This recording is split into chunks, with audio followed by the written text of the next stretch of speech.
Welcome to our roundup of 2020. Due to current socialising restrictions, we will address the main events and the outlook for 2021 from the inner workings of one person.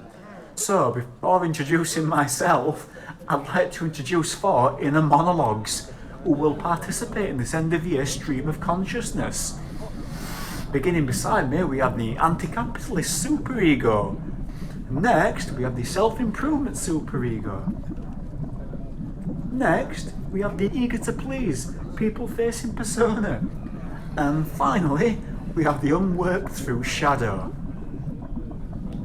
So, starting with self-improvement superego, what are your thoughts on the glaringly obvious climate changes we now face after 2020 began with the Australian wildfires? Well, I don't see anybody else letting their lifestyles worsen. I need to do more far-flung travelling to become a more likeable and dateable person. I spent decades stuck in my hometown. Some of those years were my best. I've refused to let it happen to the rest. I spent years worrying about climate change. It just made me massively depressed. Now all I feel is resent, because I didn't see anybody else getting upset.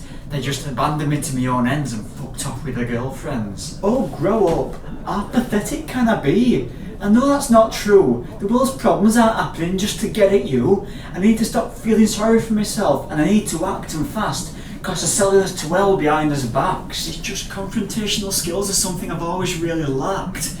The wildfires were terrifying, but somehow not as terrifying as pulling a sickie at work to try to change society. Do you think you can defy gravity? Life is theft from death. There's a million corpses of revolutionaries who thought they knew best. Well, I'll prove you wrong. Enough, Morton, it's time to move on. These are world-changing issues. You can't just squirt through them quickly, but it causes so much inner conflict. It makes me feel so sickly. So let's move on to COVID. Well, I was progressing, making a better life for myself. I thought I'd finally been liberated from the inexcusable failings of my own mental health. But then life reared its ugly head, making me feel guilty and depressed for not caring about systemic inequality and privatisation at NHS. Jesus, how self-centred can I be? This isn't about me, when the government has been so disastrous with its orchestration that it's causing thousands of unnecessary deaths. Oh, and that's my fucking fault, I guess. I'm sick of hearing about brave nurses and key worker heroes. It makes me feel like a fucking zero. But that's my problem, not theirs. That's my toxic ego. And the best way to deal with this is to let those negative feelings go. 2020 has been a year about personal growth. I'm being so selfish. What fucking planet am I on? I just want it to be over now. I want it to be gone. It's not going anywhere, mate. It's here to stay. So let's move on to our next subject, Black Lives Matter. Well, I think fundamentally it's about solidarity with those who have been most oppressed by this capitalist insanity. Oh, fuck that. I don't feel like my life matters, but to say that next to me like a rancid slice of gammon, a waste of space for virtue signallers to flush away, and she can shut her fucking face, stuck up bitch, making it about gender and race even though she's fucking rich. Toxic vibes. Am I going to persist scratching this incel itch? The fact remains that those who can, just get on with it. This is a sense of justice born from jealousy. Call it what it is, toxic masculinity. I mean, what have I got against such inspirational women that provoke such horrible attacks? I want to live in a better world. It's not just about getting my own back.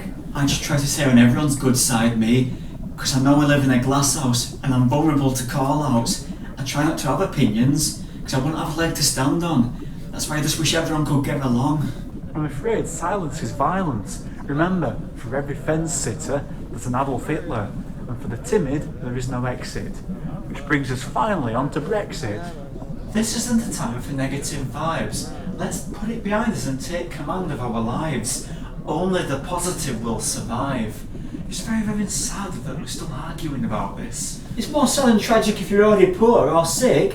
Ordinary folk were fooled through lies and spin. And the disaster capitalists are the only ones who are going to win. I just want all this division to end.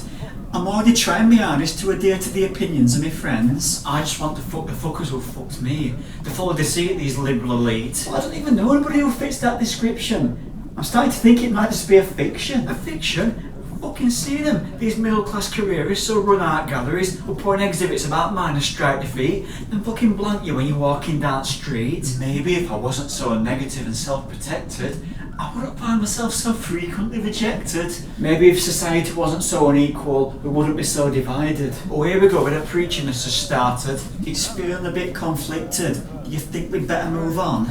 So, looking at 2021, what is to be done? Well, I'm proper scared because I'm ill-equipped for the coming conflict. I'm emotionally unprepared. I geared this year to make a better life for myself, working on my mental health.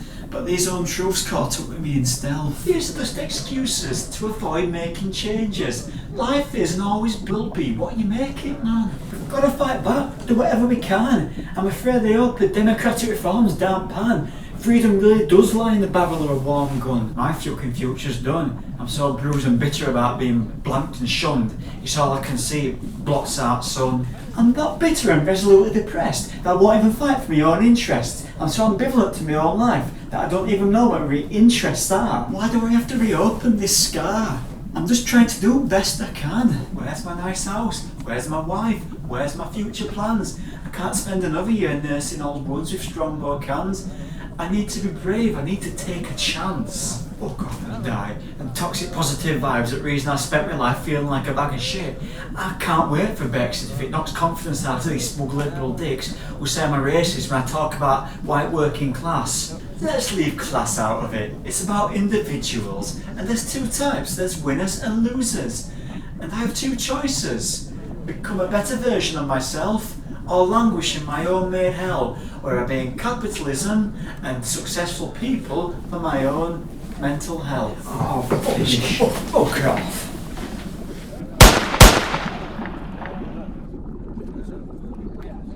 And fuck you too. They don't have to be like this. 2021 might be my year. As if it's too late. Please, no, don't do I'm it. sick of being an head bowing peasant. They'll turn on me on social media. Please keep quiet. I fucking had it. I despise this country's ruling elite. More than I despise myself. From 1066 to 2020. Surely they can't all be that bad. Fucking hell, how many chances have they had? You'll never beat them. It's right, it's best to stay obedient. It's an ultimatum. So make a choice now. What are you gonna do? What are you gonna do? What are you gonna do? What are you gonna do?